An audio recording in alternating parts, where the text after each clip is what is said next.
4e candidate maintenant. On accueille Abigaël Dussol de l'Université du Québec à Rimouski cette fois. Sa thèse s'intitule tout simplement « Que peut-on mesurer avec un radar haute fréquence ?» On l'accueille.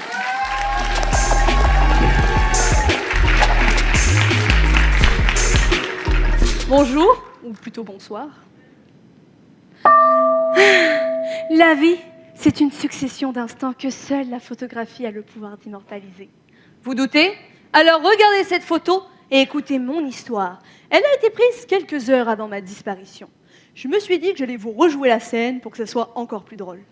Le kayak? Oui, je suis en fer. En plus, je suis océanographe en physique, donc les courants marins, ça me connaît. Me voilà partie. Au bout de 30 minutes, je me retourne, je ne vois plus la côte, je suis perdue.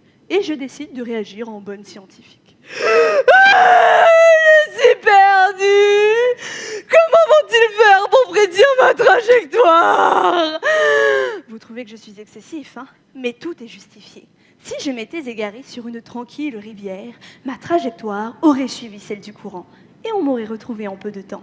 Mais en mer, ce n'est pas la même histoire. La trajectoire de mon kayak va certes suivre celle du courant, mais elle va aussi être influencée par une dérive, qu'on appelle la dérive de Stokes. Et ce sont les vagues à la surface de l'océan qui créent cette dérive. Face à la fatalité de la situation, mon esprit scientifique a repris le dessus. Oh, garde-côtière, comment vas-tu faire pour me retrouver?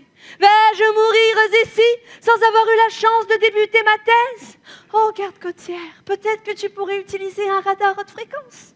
Mais oui, tu sais, cet instrument capable de mesurer les courants à partir de la côte, sur une distance pouvant aller jusqu'à 200 km en quasi instantané. En plus, j'ai montré qu'il mesure la moitié de la dérive de Stokes. Oh oui, garde-côtière, je suis sûre que tu te demandes comment obtenir la partie manquante de la dérive pour avoir la dérive de Stokes totale.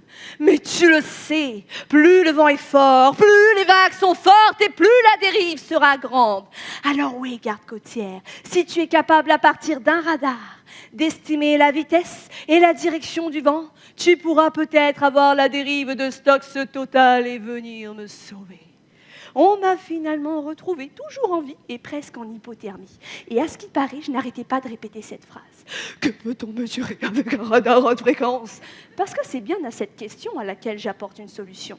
Cette photo, elle illustre les instants qui ont mené à la naissance de ma thèse. Et je ne me doutais pas que 3 ans plus tard, j'allais démontrer qu'à partir d'un radar, on peut mesurer la vitesse et la direction du vent pour avoir la dérive de Stokes. Cette thèse, elle a failli me coûter ma vie. Elle a marqué ma vie. Mais ce qu'il faut retenir, c'est comment elle peut marquer vos vies.